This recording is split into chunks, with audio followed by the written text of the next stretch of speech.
It happened almost overnight, a decision that sent shockwaves across the Atlantic. On a seemingly ordinary day, Mercedes-Benz, BMW, and Volkswagen announced they were halting all new vehicle shipments to the United States. Massive cargo ships sat idle. The steady flow of German cars to America abruptly stopped. This was no minor disruption, it was a seismic event in global trade. For decades, German cars were a symbol of quality and aspiration for millions of Americans. The sudden halt felt personal, more than just a business move, it was a statement. The consequences rippled from factory workers in Stuttgart to car salespeople in St. Louis.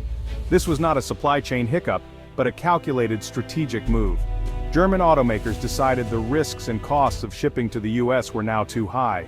The silence from the German auto giants was deafening. Dealerships faced empty lots and customers were left waiting indefinitely. The message was clear. The era of easy, predictable trade was over. A new, more confrontational period had begun, with the global auto industry as its first battleground. The immediate impact was confusion and disbelief. How could this happen? The pipeline was dry and the world was watching. What triggered this drastic response? One word: tariffs. The US government, citing economic security and trade imbalances, imposed a significant new tariff on all European cars. This was no small tax. It was designed to make European cars much more expensive in America.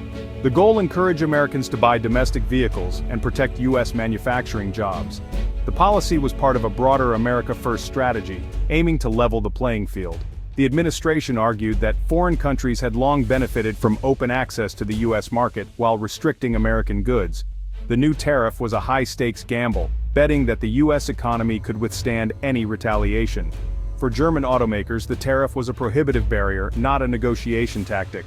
Absorbing the cost or passing it to consumers would make their cars uncompetitive, so they chose to stop shipping altogether, a dramatic protest against the new rules. Their message: if the US didn't want their cars under the old terms, it wouldn't get them at all. This move made the real-world consequences of tariffs impossible to ignore. The standoff marked a major escalation in transatlantic trade tensions. The world's attention turned to what would happen next. To understand this conflict, we need to understand tariffs.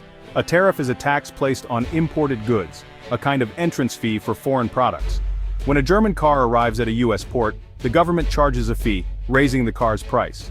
The main purpose? Make imports more expensive, steering consumers toward domestic products.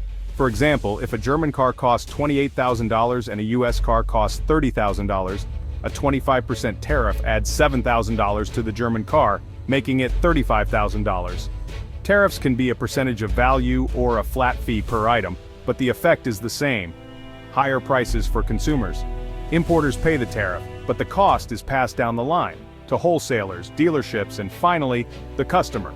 So while the government collects the tax, it's the consumer who feels the sting. Tariffs are meant to protect domestic jobs, but they also raise costs for everyone. This is the central tension: protection for some, higher prices for all. Tariffs can disrupt entire industries, not just the companies targeted. In the end, the real impact is felt in wallets and on showroom floors. The German automakers' response made this impact immediate and visible. The debate over tariffs is about who pays and who benefits. The halt in German car shipments had immediate, visible effects. At dealerships, rows of new BMWs and Mercedes vanished, replaced by empty spaces. Salespeople faced dwindling inventory and shrinking commissions. Scarcity drove prices up, no more deals or incentives, just sticker price or higher. The used car market surged as buyers turned to pre-owned German models, pushing prices out of reach for many. The impact rippled beyond dealerships. Logistics companies, port workers, and independent repair shops specializing in German cars all felt the pinch. Even advertising agencies lost business as marketing budgets shrank. The entire supply chain, from docks to detailers, was affected. Ironically, many German cars contain American-made parts, so US suppliers lost business too. Jobs lost at dealerships, ports, and logistics firms were American jobs. The modern global economy makes it hard to punish one country without hurting your own. The ripple effect was powerful and widespread. Tariffs intended to protect US jobs sometimes had the opposite effect. The cost of confrontation was felt on both sides of the Atlantic.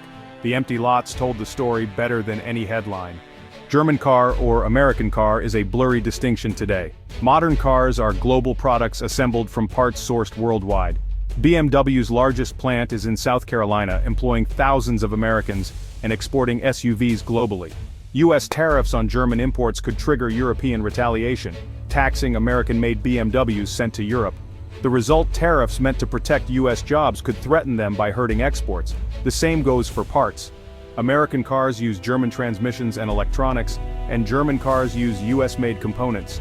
This global supply chain was built for efficiency and quality. Tariffs disrupt this delicate balance, hurting suppliers everywhere. When German automakers halt shipments, American suppliers lose orders.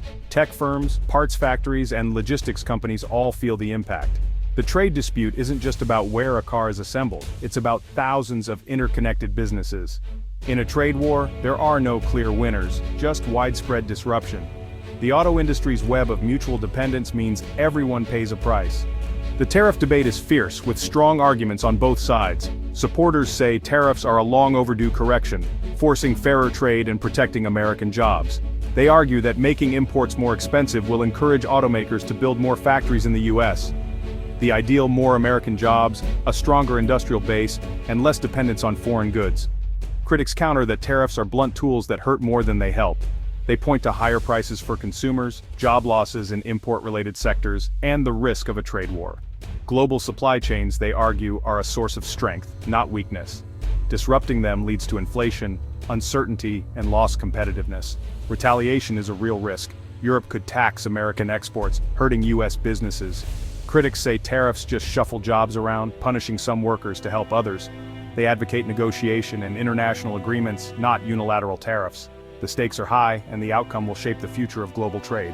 As German ships remain in port and U.S. lots empty, the world waits. The future could go several ways, from quick resolution to prolonged trade war. Best case, the crisis forces urgent negotiations leading to compromise and resumed shipments. Worst case, escalation, with both sides imposing more tariffs, triggering a global trade war. German companies might shift focus to other markets, and American consumers would face higher prices and fewer choices. The global economy could slow, with uncertainty and recession looming. More likely, tariffs remain for a while, forcing the auto industry to adapt. German companies might build more cars in the U.S., but that takes time. Meanwhile, consumers and workers on both sides bear the cost. This story is about more than cars. It's about the challenges of globalization and rising nationalism. The empty dealership lots symbolize a world at a crossroads. Do we choose open markets and integration, or protectionism and higher costs? The decisions made now will shape the global economy for years to come.